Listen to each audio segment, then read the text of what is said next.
Arcelor Mittal దాదాపు 1,20,20,000 కోట్ల రూపాయల పెట్టుబడితో ఆంధ్రప్రదేశ్లో అనకాపల్లి దగ్గర పెడుతున్న పాయకరావుపేట నియోజకవర్గంలో నిన్న శంకుస్థాపన జరిగిన Arcelor Mittal steel plant Jaganmohan Reddy గారు ఇవాళ సడన్గా ఒక మీటింగ్ పెట్టాడు. అద్దంకి నియోజకవర్గ సమన్వయకర్తలతో ఒక సమావేశం.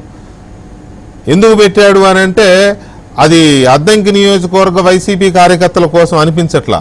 కేవలం ఆర్సిలార్ మిత్తల్ ఫ్యాక్టరీ చంద్రబాబు నాయుడు, లోకేష్, పవన్ కళ్యాణ్ కూటమి ప్రభుత్వం కాదు తెచ్చింది, మేము ఉన్నప్పుడే మాట్లాడాము, అది ఇప్పుడు గ్రౌండ్ అయిందని చెప్పుకోవడం కోసం పెట్టినట్టుగా కనబడతా ఉంది. మరి జగన్మోహన్ రెడ్డి గారు ఉన్నప్పుడు ఆంధ్రప్రదేశ్ ప్రజలు ఎప్పుడైనా ఆర్సిలార్ మిత్తల్ అనే పేరు విన్నారా? నాకైతే తెలియదు, విన్నట్టయితే లేదు. అదేమంటే నేను అదేదో దావోస్ వెళ్ళినప్పుడే మిత్తల్తో మాట్లాడాను అంటాడు. దావోస్ వెళ్ళినప్పుడు అసలు నేను ప్రశ్నలకు సమాధానం ఇవ్వలేదు కదా.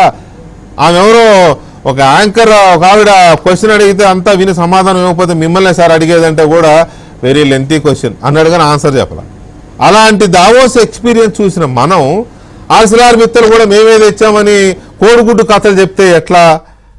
ఇంత పెద్ద పరిశ్రమ వస్తానంటే కాళ్ళు పట్టుకుని తెచ్చుకోవాలి. రాష్ట్రం కోసం కాళ్ళు పట్టుకొని, రాష్ట్రం కోసం, రాష్ట్ర ప్రజల కోసం, రాష్ట్ర అభివృద్ధి కోసం, రాష్ట్రంలో నిరుద్యోగ యువకుల ఉపాధి కోసం మిత్తల్ కంపెనీ వాళ్ళ కాళ్ళు పట్టుకుని బాబు రండి అయ్యే బాబు అని వెండిపల్లెంలో వాళ్ళ కాళ్ళు గడిగి పూలు జల్లి పెట్టించుకోవాలి. అదేమంటే ఇప్పుడు వచ్చేసి చంద్రబాబు నాయుడు క్రెడిట్ చోరీ చేస్తున్నాడని నువ్వు క్రెడిట్ చోరీ చేయడం అనేది ఎంతవరకు మీరు చేయడం ఎంతవరకు కరెక్టో నాకు అర్థం కాల. తర్వాత చంద్రబాబు నాయుడు అంటే భయపడే రోజులు పోయినాయి అని అన్నాడు ఒక మాట, నాకు అర్థం కాల. చంద్రబాబు నాయుడు అంటే భయపడే రోజులు పోయినాయి అనే మాట ఎందుకు వచ్చింది అంటే ఇన్నాళ్ళు భయపడ్డారా? ఇన్నాళ్ళు చంద్రబాబు నాయుడికి జగన్మోహన్ రెడ్డి గారు భయపడ్డారా? ఇప్పుడు భయపడే రోజులు పోయినాయి అని ఎందుకు అంటున్నారు? ఇప్పుడు మీరు భయపడుతున్నది చంద్రబాబు నాయుడు గారికి కాదండి, ఇద్దరు ఆడవాళ్ళకి కాదు, ముగ్గురు ఆడవాళ్ళకి. ముగ్గురు ఆడవాళ్ళు మీకు నిద్ర లేకుండా చేస్తున్నారు. మీ అమ్మ, మీ సోదరి, మీ కజిన్ సిస్టర్, అదే ఇద్దరు చెల్లెళ్ళు. ఈ ముగ్గురు మీకు నిద్ర లేకుండా చేస్తున్నారు. చంద్రబాబు నాయుడు గారు వీళ్ళంతా మిమ్మల్ని పట్టించుకోవట్లేదు. నాకు తెలిసి కూటమి ప్రభుత్వంలో ఉన్న వాళ్ళు ఎవరు వాళ్ళ పనేదో వాళ్ళు చేసుకుంటూ వెళ్ళిపోతున్నారు. అది మిత్తల్ స్టీల్ ఫ్యాక్టరీయా లేకపోతే రూరల్ డెవలప్మెంట్ ప్రాజెక్ట్ అనంతపూర్లో నిన్న వచ్చిన ఇది, ఇట్లాంటి రోజుకొకటి ఉప్పెనలాగా వస్తున్నాయి ఆంధ్రప్రదేశ్కి. వాళ్ళు మిమ్మల్ని గురించి పట్టించుకునే పరిస్థితిలో లేరు నాకు తెలుసు. కానీ మీరెందుకు అన్నారో చంద్రబాబు నాయుడు చూసి భయపడే రోజులు పోయినాయి అనేది మాట్లాడదాం. దీని ఆర్సిలార్ మిత్తల్ అనేది ఇప్పుడు ఒక sensation.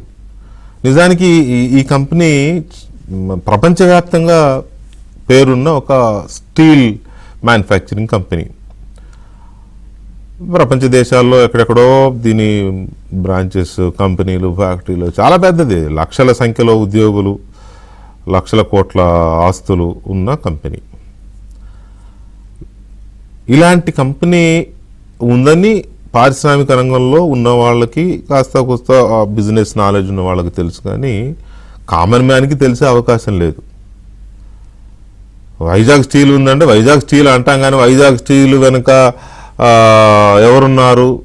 RINL, Rashtriya Ispat Nigam limited అనే ఎంతమందికి తెలుస్తుంది? వైజాగ్ స్టీల్ అంటారు అంతే. ఇప్పుడు ఆర్సిలార్ మిత్తల్ అనే దాన్ని నిన్న శంకుస్థాపన లేదా ఈ వారం రోజులు మినహాయిస్తే ఆంధ్రప్రదేశ్ ప్రజలు, అంతకు ముందు ప్రజలంటే నేను అందరూ అనట్లేదండి, కొద్దిగా బిజినెస్ నాలెడ్జ్ ఉన్న వాళ్ళు, ఎడ్యుకేటెడ్ పీపుల్, లేకపోతే ఇంత వ్యాపారాలు తెలిసిన వాళ్ళు, వాళ్ళకి తెలుసు. కానీ కామన్ మ్యాన్గా మనం మాట్లాడుకుంటే వాళ్ళకి ఎంతమంది విన్నారు అనేది నా బేసిక్ క్వశ్చన్. ఎందుకంటే జగన్మోహన్ రెడ్డి నేనున్నప్పుడే మాట్లాడాను అని చెప్తున్నారు ఆయన ఇప్పుడు. సో దీని మీద మనం చర్చలోకి వెళ్తున్నాం. మనతో చర్చలో దినకర్ గారు ఉన్నారు, అలాగే రవి గారు ఉన్నారు, అండ్ దీపక్ రెడ్డి గారు కూడా మనతో జాయిన్ అయ్యారు, తెలుగుదేశం పార్టీ జాతీయ అధికార ప్రతినిధి అండ్ సీడాప్ చైర్మన్ కూడా వారు. దీపక్ రెడ్డి గారు నమస్తే అండి. జగన్మోహన్ రెడ్డి గారు ఉన్నప్పుడే ఆర్సిలార్ మిత్తల్ చర్చలు జరిగాయట, ఆయన అప్పుడే వస్తానన్నారట, వాళ్ళు కొన్ని ల్యాండ్ అలొకేషన్స్ కూడా చేశారట. అది ఇప్పుడు మీ అదృష్టం బాగుండి తెలుగుదేశం పార్టీ కూటమి, బీజేపీ, జనసేన పార్టీల కూటమి అదృష్టం బాగుండి వారు ఇప్పుడు వచ్చారట. వాళ్ళు ఏ విధంగా, నాకు నిజంగా ఆశ్చర్యం వేస్తుంది అండి, ఏ విధంగా అసత్యాలు చెప్తారో. సరే అవన్నీ జరిగినప్పుడు కనీసం ఒక ఫౌండేషన్ అన్నా చేసుకుని ఉండాలి కదా. పోనీ అది ఫౌండేషన్ సంగతి కూడా వదిలిపెట్టండి, ఒక MOU గతంలో చేసుకుని ఉండాలి కదా. సో క్లియర్ గా లోకేష్ దావోస్ వెళ్ళినప్పుడు నేను మాట్లాడాను మిత్తల్ కంపెనీ ప్రతినిధులతో అంటున్నారు ఆయన. మాట్లాడుంటే వాళ్ళు చెప్పుండేవాళ్ళు కదండి, మొన్న మీటింగ్ లో చెప్పుండేవాళ్ళు కదా. మీటింగ్ లో ఎక్కడ అటు సైడ్ నుంచి ఎటువంటి ఇది రాలేదు కదా. So in case Jaganmohan Reddy గారు ఇంతకు ముందు చేస్తుంటే పలాన్ రోజు పలాన్ టైంలో మేము చేస్తున్నాము అని చెప్పి రుజువులు ప్రజల ముందు పెట్టుంటే ఏమన్నా దానికి అర్థం ఉంది. ఈ రోజు మాట్లాడితే కేవలము అసలు నాకు షాక్ వచ్చింది. ఫస్ట్ అండ్ ఫార్మోస్ట్ ఎవరన్నో వాళ్ళ పార్టీలో చేరుతున్నారు ఈ టైంలో అని చెప్పి అది ఒక పండగ రకంగా దాన్ని జరుపుకొని చాలా సంతోషంగా ఉండేడు. ఎవరో ఒక బక్రాగాడు మాకు దొరికినాడు, మా పార్టీలో చేరుతున్నాడని. ఆయన మాట్లాడిన కొన్ని పాయింట్స్ చూస్తే నాకు నిజంగా ఆశ్చర్యం వేసిందండి. ప్రభుత్వంకి ఏదో ఆదాయం తగ్గిపోయిందంట. అవన్నీ ఆ పాయింట్స్ కాదు దీపక్ రెడ్డి గారు, సారీ.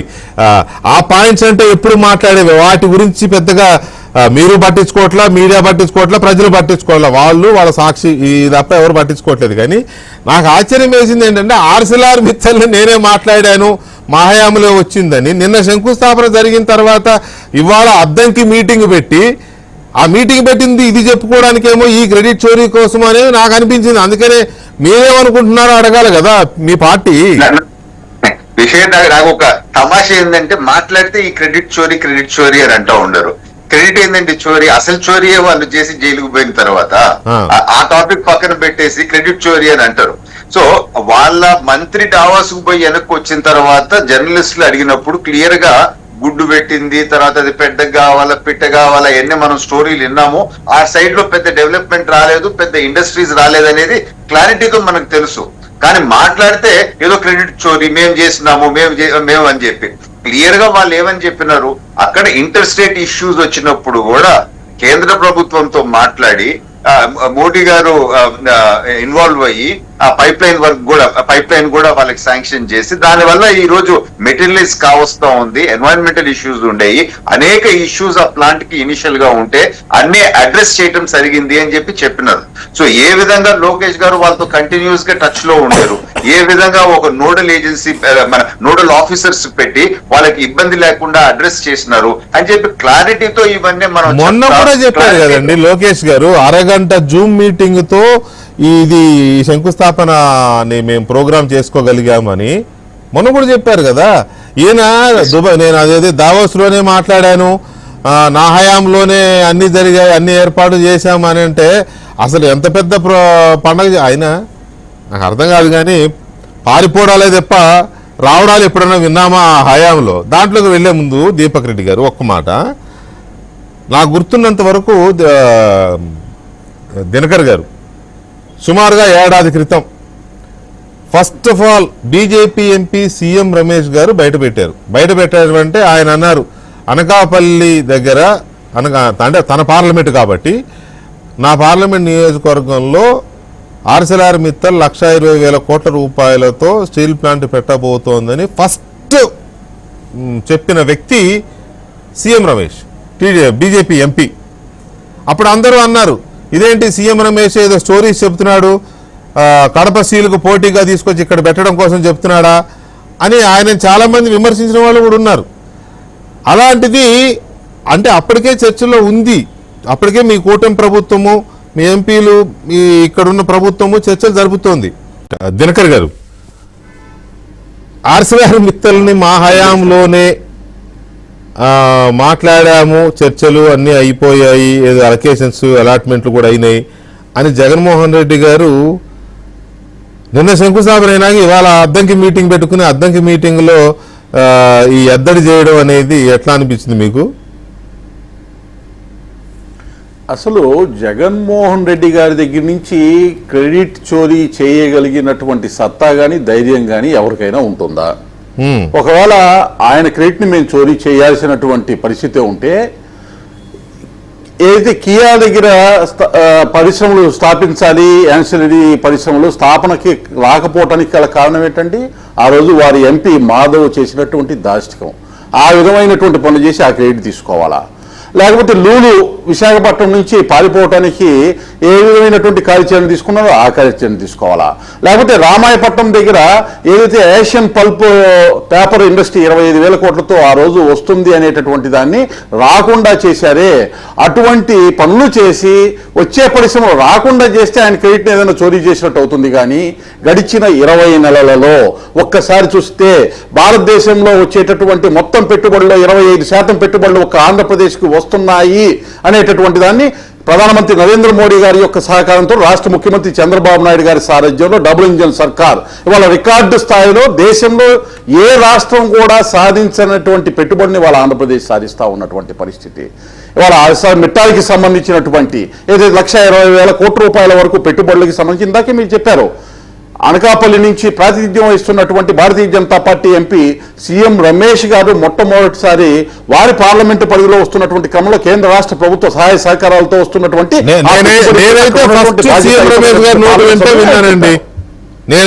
నేనైతే మిగతా పార్లమెంట్ ఆయన కాన్స్టిట్యున్సీలో వస్తున్నటువంటి సందర్భంగా ఆయన ఏదైతే కేంద్ర ప్రభుత్వంలో భాగస్వామ్యమైనటువంటి మాకు ఉన్నటువంటి ఒక ఎంపీగా వారు సంతోషాన్ని వ్యక్తపరిచినటువంటి పరిస్థితి. ఇవాళ మెట్టలకి సంబంధించినటువంటి ఈ స్టీల్ ప్లాంట్కి సంబంధించి కానీ హైడ్రో పవర్కి సంబంధించినటువంటి పరిశ్రమలు కానీ ఏదైతే విశాఖ ఎకనామిక్ రీజన్కి సంబంధించి ఏదైతే ఒక ప్రకటన వచ్చిందో దాని చుట్టూ వస్తున్నటువంటి గూగుల్ డాటా సెంటర్కి సంబంధించినటువంటి అంశంలో కానీ వివిధ రకాల పెట్టుబడులు ఏదైతే ఈ గడిచిన 20 నెలల్లో వస్తున్నటువంటి పెట్టుబడులు ఏవైతే ఉన్నాయో అదే స్ఫూర్తితోటి ఇవాళ అమరావతి ఇండస్ట్రియల్ రీజన్ కానీ తిరుపతి ఇండస్ట్రియల్ రీజన్ కానీ తీసుకొని ముందుకు వెళ్తున్నటువంటి క్రమంలో ఏదైతే పరిశ్రమల్ని ఏ విధంగా ఇంకొకటి గతంలో ఏ పరిశ్రమలు అయితే అంతకుముందు 2019 ముందు ఉన్నటువంటి పరిశ్రమల్ని రివర్స్ టెండరింగ్ అనేటటువంటి మాట వాడటం కానీ పవర్ పర్చేజ్ అగ్రిమెంట్కి సంబంధించినటువంటి ఎవరిచ్చినటువంటి తీరుల వల్ల పరిశ్రమలు ఏ విధంగా వెళ్ళిపోయినటువంటి ఉదాహరణలు మనం చూసాం. ఆయన నుంచి మేము నిజంగా క్రెడిట్ చోరీ చేయాల్సినటువంటి పరిస్థితి ఉంటే మేము ఏదైతే ఇవాళ నూడిల్స్కి సంబంధించినటువంటివి లేకపోతే పికిల్స్కి సంబంధించినటువంటి ఏదైతే ఉన్నాయో ఇన్వెస్ట్మెంట్స్ వారు ఉదాహరణగా ఆ రోజు ఇన్వెస్ట్మెంట్ మినిస్టర్గా ఉన్నారో అమర్నాథ్ గారు చెప్పారు వాటి గురించి చెప్పి మేము క్రెడిట్ చోరీ చేయాలి. కానీ ఇవాళ ఇది ఏంటంటే ఒక మానసిక స్థితి. ముందు మీరు ఒక ఆర్ఎస్ఆర్ మిట్టాలో లేకపోతే ఒక సంస్థని తీసుకునేదానికన్నా జగన్మోహన్ రెడ్డి గారి యొక్క మానసిక స్థితిని దాని మీద మనం మాట్లాడుకోవాల్సినటువంటి అవసరం ఉంది. ఏ రకమైనటువంటి అంశం వచ్చినా ప్రజల్ని మభ్యపెట్టాలి, తప్పుదోవ పెట్టాలి, పదే అసత్యాలతోటి ప్రచారం చేసి వాస్తవాలను నిరూపించాలి, వాస్తవాన్ని పక్కదోవ మళ్లించాలనేటటువంటి ఒక రకమైనటువంటి మానసిక స్థితి ఏదైతే ఉందో అది వారి యొక్క మోడస్ ఆపరెండి, వారి యొక్క వ్యవహార శైలి, వారి యొక్క పార్టీ విధానము, వారు నడిచేటటువంటి విధానము. అయితే ఇవాళ స్పష్టంగా గణాంకాలు చాలా క్లారిటీగా ఏదైతే 20 లక్షల కోట్ల రూపాయల పెట్టుబడులు కేంద్ర రాష్ట్ర ప్రభుత్వ సహాయ సహకారాలతోటి ఏ విధంగా వచ్చినాయి, అలాగే విశాఖపట్నంలో జరిగినటువంటి పారిశ్రామిక సదస్సులో 11,50,000 కోట్ల రూపాయల పైగా ఎంఓయూలు అయ్యి అవి కూడా వాటి నుంచి పెట్టుబడులు అదనంగా వచ్చేటటువంటి పరిస్థితి వాళ్ళ ఇవాళ అద్దంకి పార్టీ సమన్వయకర్తల సమావేశంలో రవికుమార్ గారు ఆయన మాట్లాడారు. మరి సమావేశం ముందే షెడ్యూల్ అయిందా, కావాలని ఇవాళకి వాళ్ళు షెడ్యూల్ చేసుకున్నారా? ఎందుకంటే నిన్న శంకుస్థాపన అయింది కాబట్టి అక్కడ దాన్ని కౌంటర్ చేయడం కోసమో లేకపోతే అది తన అకౌంట్లో వేసుకోవడం కోసమో ఏదో ఒక అకేజన్ ఉండాలి కాబట్టి మళ్ళీ 3 గంటల ప్రెస్ మీట్ పెడితే వాల్యూ ఉండదు, దీనికోసం పెట్టాడు అంటారని అది పెట్టుకున్నారా నాకు తెలియదు. కానీ చూడడానికైతే సర్కమ్స్టాన్షియల్ ఎవిడెన్సెస్ ప్రకారం అది దీనికోసమే పెట్టినట్టు అనిపించింది ఆ మీటింగ్. ఒకటి. రెండవది నేను ఆర్సిలార్మిటల్ మా హయాంలోనే మేము మాట్లాడాము, చంద్రబాబు నాయుడు అంతా తన క్రెడిట్ చేసుకుంటున్నాడు, నేను ఎప్పుడో డావోస్ వెళ్ళినప్పుడే 22లో డావోస్ వెళ్ళినప్పుడే వాళ్ళతో మిట్టల్ వాళ్ళతో మాట్లాడాను అని అంటాడు. డావోస్లో ఈయన ఎవరితో మాట్లాడాడండి అసలు? ఆమె ఎవరో మీకు బాగా గుర్తుండే ఉండదు. ఒక ఆమె యాంకర్ ఒక క్వశ్చన్ అడిగితే ఆ సమాధానం చెప్పకుండా అటు ఇటు చూస్తుంటే అడిగారు, మిమ్మల్నే సార్ మీరే చెప్పాలి సార్ అంటే, oh very long question, very lengthy question అన్నాడు తప్ప సమాధానం చెప్పాల. నాకు గుర్తున్నది అది. దావోస్లోనే ఇదంతా అయ్యిందని చెప్పడాన్ని మనం అర్థం చేసుకోవచ్చా ఈ క్రెడిట్ చోరీ అని? వెంకటకృష్ణ గారు, ఇక్కడ మీరు ఫస్ట్ అసలు జగన్మోహన్ రెడ్డి గారికి ఒకసారి 2 విషయాల్లో మీరు అతను నిజం మాట్లాడా లేకపోతే థ్యాంక్స్ అన్న చెప్పుకోవాలండి, తెలుగుదేశం వాళ్ళు కానీ ప్రజలు కానీ. ఎందుకంటే మీరు గత వారం నుంచి వైసీపీ నాయకుల ప్రకటనలో అల్సర్ మెట్టలకు సంబంధించి కనుక మనం పరిశీలిస్తే ఇది పూర్తిగా విశాఖ స్టీల్ ప్లాంట్ నిర్వీర్యం చేసి అల్సర్ ఈ ఏఎల్ మెటల్ అనేది తీసుకొస్తున్నారు, ఇచ్చారు, అది ఇది అని చెప్పారండి. మరి ఇప్పుడు వాళ్ళు చెప్పిందంతా తప్పు అని జగన్మోహన్ రెడ్డి గారు చెబుతున్నారా? అంటే కదా వాళ్ళ పార్టీ వాళ్ళు చెప్పింది మా వాళ్ళు అన్ని తప్పులు మాట్లాడతారు, నమ్మబాకండి, నేను చెప్పేదే కరెక్టు అని ఆయన చెప్పారు అనుకుందాం. ఆయన నోటితో చెప్పింది కరెక్ట్ అయితే, ఒకవేళ అదే కరెక్ట్ అయితే ఆయన దావోస్లో మాట్లాడితే అది ఇందాక వాళ్ళు అందరు చెప్పినట్టుగా ఏం చూపించలేదు ఇప్పటి వరకు. రేపు చూపిస్తే సంతోషం. ఆయన ఒప్పుకుంటున్నాడుగా ఇది మంచి పనేనని, ఇది పెద్ద ఇన్వెస్ట్మెంట్ అని ఆయన ఒప్పుకునేగా. ఫస్ట్ వాళ్ళ పార్టీ వాళ్ళు తప్పు మాట్లాడిన దానికి మీరు ఒకసారి ఈ తర్వాత ప్లే చేస్తే అర్థమైద్దండి. ద్వంద్వ వైఖరి అంటారా, లేకపోతే అందితే జుట్టు అందకపోతే కాళ్ళ, లేకపోతే అదొక విషయం అండి. రెండోది ఆయనే చెప్పాడన్నారు అదృష్టం బట్టి వచ్చిందని. అదృష్టం బట్టి వస్తే సంతోషమే కదండి, దురదృష్టం బట్టి పోతే బాధపడాలి. కానీ అదృష్టం బట్టి రాష్ట్రానికి ఆంధ్రప్రదేశ్కి ఎందుకు ఇంత పెద్ద పరిశ్రమ అంటే ఆ పరిశ్రమ ప్రయోజనాలు ప్రత్యక్ష పరోక్షంగా మనం పక్కనే ఉన్న స్టీల్ ప్లాంట్ మూతపడకూడదు అని మనం పోరాటం ఎందుకు చేసాం? ఒక ఉద్యోగాలు, ఒక జిఎస్టీ, ఒక డైరెక్ట్ ఇండైరెక్ట్ ఎంప్లాయ్మెంట్, లేకపోతే మౌలిక వసతులు, ఎన్నో రకాల ప్రయోజనాలు 93లో వైజాగ్ స్టీల్ మూతపడితే దాన్ని తెరిపించే ప్రయత్నం చేయకపోగా 4000 ఎకరాలు అమ్ముకుందామని లైన్ వేశారు దానికి. అప్పుడు మనం ఆర్టీఐలో మీరు ఒక రోజు వస్తే స్టీల్ ప్లాంట్ మీద కేంద్రం కూడా రహస్యంగా ఉంచాల్సిన అవసరం ఏందని మనం చర్చించాం. ఈయన లెటర్ రాస్తే ఈయన అపాయింట్మెంట్ అడుగుతున్నానని చెప్పి కార్మిక సంఘాలకు చెప్తే ప్రధానమంత్రికి రాస్తే దానికి రిప్లై కూడా రాలేదు. మీరేంటి మాట్లాడరని కూడా మనం చర్చించాం. మనం అపాయింట్మెంట్ తీసుకెళ్తా అన్నప్పుడు తీసుకెళ్ళాలి కదా, అది చేయలేదు. ఈ రోజు వాళ్ళు చెప్పిందే ఒకటి, ఈ పరిశ్రమ వల్ల మనకి ఇబ్బంది అని చెప్పారు, నష్టపోతున్నాం, రాష్ట్ర ప్రభుత్వం దోచిపెడుతుంది, అది ఇది అని చెప్పారు. అది లేదు, అది అబద్ధం అని చెప్పేశారు జగన్మోహన్ రెడ్డి గారు. మీరు దానికి తెలుగుదేశం పార్టీ వాళ్ళు రియాక్ట్ అయ్యి చక్కగా వాళ్ళకి చెప్పుకోండి, థ్యాంక్స్ బాబు జగన్మోహన్ రెడ్డి గారు, మీ వాళ్ళు చెప్పిందని తప్పు, మీరు మంచిగా చెప్పారు ఇప్పుడు కానీ చెప్పుకోండి, అదృష్టం సంగతి చెప్పారు. మూడోది, ఇప్పుడు పోటీతత్వం ప్రభుత్వ రంగ పరిశ్రమలకు వచ్చినప్పుడు ఇంకొద్దిగా వాళ్ళ ఉద్యోగాలు పోతాయి, ఇక్కడి నుంచి మనకు వారికి ఆర్డర్లు ఎక్కువ వెళ్తాయి అని చెప్పేసి అని స్టీల్ ప్లాంట్ కూడా ఐఓసిఎల్, హెచ్పిసిఎల్, రిలయన్స్ ఇతర సంస్థలు వచ్చిన తర్వాత లాభార్జన వాటిలో ఎక్కువ పయనిస్తా ఎక్కువ పోటీతత్వంతో ఉన్నాయి. సో విశాఖ స్టీల్ ప్లాంట్కి వాళ్ళు ఉన్నప్పుడు ఏం చేయలేదు. ఇప్పుడు స్టీల్ ప్లాంట్కి సంబంధించిన ఐరన్ ఓర్ని వాళ్ళు బయట పోటీ రేటుకి తెచ్చుకున్నప్పుడు ఇప్పటికీ ఉంది. వాళ్ళు బయట మార్కెట్లో ఎక్కువ రేటుకి తెచ్చుకున్నా వాళ్ళు కనుక క్వాలిటీ ప్రోడక్ట్ చేసి మార్కెటింగ్ ప్రాపర్గా చేయగలిగితే దీన్ని కంప్లీట్ చేయగలరు కదా. ఇప్పుడు స్టేట్ గవర్నమెంట్ పవర్ కన్సంప్షన్స్, కొన్ని పవర్ బిల్స్ వాయిదాలు వేయటం వల్ల, కొన్ని గవర్నమెంట్కి జిఎస్టీలు వాయిదా వేయటం వల్ల ఇవాళ వాళ్ళు మెరుగ్గా పనితీరు కనపరుస్తున్నారు. సో అవి రెండు వదిలేసి ఆయన కొత్తగా భలే అంశం చెప్పారండి, నా వల్ల జగన్మోహన్ రెడ్డి గారు కనుక ఒకవేళ దాని గురించే మాట్లాడాలి అనుకుని ఉంటే ఇవాళ మాట్లాడొచ్చు. బాబు, మీరు ఆర్సిఎల్ఆర్ మిత్తల్తో అనకాపల్లి పాయకరావుపేటలో నిన్న శంకుస్థాపన చేశారు, సంతోషం, మీకు అభినందనలు. అయితే ముందు వైజాగ్ స్టీల్ పరిస్థితి ఏంటో చూడండి, అదేదో ఇంకా ఇబ్బందుల నుంచి బయటపడలేదు, అలాగే దానికి క్యాప్టివ్ మైనింగ్ అది ఇంకా ఇదవ్వలేదు, అది చూడండి అని చెప్పి అలా అనాలి. కానీ అది వదిలేసి ఇది నేనే తెచ్చాను, మరి అదే నా టైంలో అది మూతపడింది, అది పక్కన పెడితే దీపక్ రెడ్డి గారు ఇంకో మాట, చంద్రబాబు నాయుడు చూస్తే భయపడే రోజులు పోయినాయి అని. అంటే ఇన్ని రోజులు భయపడ్డారా అనేది నాకు అర్థం కాల. ఇన్ని రోజులు భయపడ్డారా? అసలు భయపడే రోజులు పోయినాయి ప్రస్తావన ఎందుకు? ఎవరు భయపడమన్నారు నిన్ను? అదేంటో మరి అది మాత్రం ఒక విధంగా జగన్మోహన్ రెడ్డికి థ్యాంక్ యూ చెప్పాలండి. ఇంతకు ముందంతా ఎవరో ఒకరో ఇద్దరు అన్న వాళ్ళ పార్టీకి సంబంధించిన వాళ్ళు మళ్ళా జగన్ అన్న వస్తాడేమో అని అనుకునేవాళ్ళు. ఇప్పుడు 3 మహిళలు వచ్చి అసలు వాస్తవాలు బయట పెట్టిన తర్వాత ఇంకా జగన్ పొలిటికల్ గా మళ్ళా వెనక్కి వచ్చే ఛాన్సే లేదు అని ఒక క్లారిటీ వచ్చేసింది. ఇంకా ఎవరు భయపడాల్సిన అవసరం లేదు. అది మాత్రం ఆ ఆస్పెక్ట్ కరెక్టే. నేను ఒక్క ప్రశ్న లేవనెత్తాను అండి. ఇప్పుడు ఇన్ కేస్ ఈ ఆర్సలర్ మిత్తల్ని నిజంగా ఆయనే తీసుకొని వచ్చుంటే ల్యాండ్ ఎక్విజిషన్ అయిపోయి మూడు సార్లు శంకుస్థాపన చేసిన కడప ఏరియాకి తీసుకోపోయి పెట్టుండేవాడు కదా. అవును, అక్కడ పెట్టొచ్చు కదా, జిందాల్ వాళ్ళు వెనక్కిపోయారని తీసుకొచ్చి పెట్టొచ్చు కదా. అవును, ఇక్కడ ల్యాండ్ ఎక్విజిషన్ కాలేదు, ఏ విధమైన క్లియరెన్స్ లేవు, అక్కడైతే అన్ని అయిపోయి రెడీగా ఉన్నాయి. సో ఇది అబద్ధం అని చెప్పి మనకి ఇక్కడ క్లియర్ గా అర్థం అవుతా ఉంది. సో నిజంగా ఆయన అక్కడ తెచ్చుండాడు అని అంటే ఆయన సొంత ప్రాంతం కడప జిల్లాకి అన్ని రెడీగా ఉండేదాన్ని తీసుకుపోయి అక్కడ హెల్ప్ చేసినాడు అని అంటే ఈ ప్రాంతానికి మోసం చేసినట్టు కదా ఆయన సొంత గడ్డకి.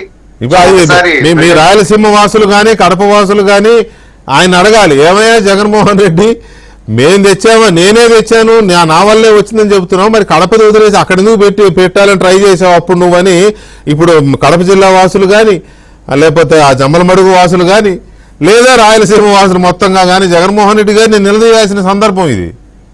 అంతే కదండి. 3 సార్లు శంకుస్థాపన చేసావు, ఎందుకు మాకు అబద్ధాలు చెప్పినావు, ఎందుకు మమ్మల్ని మోసం చేసినావు అడగాల్సిన పాయింటే కదా.